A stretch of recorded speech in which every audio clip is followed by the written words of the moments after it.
तो दोस्तों नमस्कार। जैसा कि आप सब लोग जानते हैं कि जब हम अपनी जिंदगी के जीवन को पल पल जी रहे होते हैं तो उस बीच में कई सारी चुनौतियां ऐसी आती हैं जिनसे निपटना बड़ा चालाकी पूर्वक ही संभव हो पाता है। एक कहानी ऐसी बताने जा रहे हैं जिसे आप सुनेंगे तो आप कहेंगे कि वाकई अगर दिमाग हो तो ऐसा। एक बुजुर्ग व्यक्ति जो कि अपने घरों पर बहुत ही शानो शौकत से अपना जीवन यापन कर रहा था, उसको आयकर विभाग ने नोटिस भेजा और उसे अपने दफ्तर में तलब किया। तय समय के अनुसार वो व्यक्ति अपने वकील के साथ आयकर दफ्तर में दाखिल हुआ और उससे जब ये सवाल पूछा गया कि अगर आप रिटायर हो चुके उसके बावजूद आपके पास इतनी लग्जरियस लाइफ जीने का पैसा कहाँ से आता है, तो उसने बताया कि हम आप जैसे लोगों से बातचीत करते हैं, शर्त लगाते हैं और जीत जाते हैं। इस तरह से हम अपने जीवन यापन करते हैं और जीवन यापन करने का पैसा मिलता है। उसने कहा मैं कुछ समझा नहीं। उसने कहा कि मैं आपसे शर्त लगाऊंगा और जीत जाऊंगा। तो आयकर अधिकारी ने कहा कि भाई हमें समझ नहीं आ रहा। उन्होंने कहा अभी लाइव नमूना दिखाते हैं आप।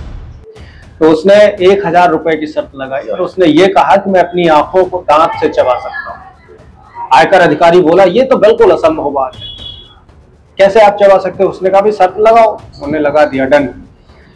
अब हुआ ऐसा कि उस व्यक्ति की एक आंख पत्थर की थी। उसने फौरन निकाला और दांत के नीचे लगाया, हल्का सा कट किया और दोबारा से आंख पहन लिया।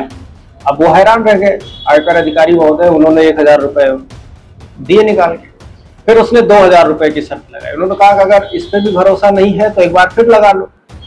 उन्होंने कहा अब क्या करामात करोगे आप? उन्होंने कहा कि अब की बार मैं अपने दूसरी आंख को भी दांत से काट के दिखाऊंगा।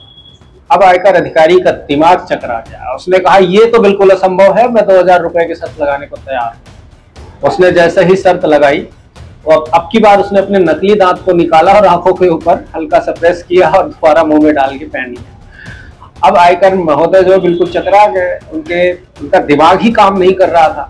उन्होंने कहा कि एक तीसरी बार एक मौका और देना चाहता हूं, अगर आप चाहें तो जीत सकते हैं। आयकर अधिकारी ने कहा ठीक है। उन्होंने कहा अब की बार 10,000 रुपए की शर्त लगेगी। उसने कहा लेकिन शर्त क्या है? उन्होंने कहा शर्त यह है कि जो आपके कमरे में पीछदान रखी हुई है, जो ये कूड़े की बाल्टी रखी हुई है, यहाँ से तकरीबन 5 मीटर का फासला है, लेकिन मैं इस टेबल पे बैठकर इस तरीके से स्पिट करूंगा यानी थूकूंगा कि पूरा का पूरा जो उसका अंश है वो कूड़ेदान में ही जाएगा, आपकी टेबल पर नहीं गिर सकता।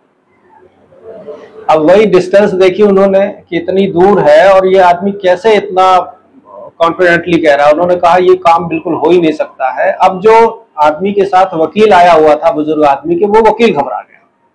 वकील कह रहा शर्त मत लगाइए, हार जाएंगे। उन्होंने कहा ये बिल्कुल असंभव बात है, कैसे हार जाएंगे? आप तो खुद समझदार हैं, इतनी दूर तक कोई आदमी कैसे एकदम से अपनी ये पीछ के थोक जो है वहां तक कर सकता है? ये तो बहुत असंभव बात है। वकील साहब बार बार कहते रहे लेकिन आयकर अधिकारी नहीं मानना। उन्हें 10,000 रुपए की शर्त लगा दी और इस बार उसने कोशिश की बुजुर्ग व्यक्ति ने, लेकिन उससे वो काम हो नहीं पाया।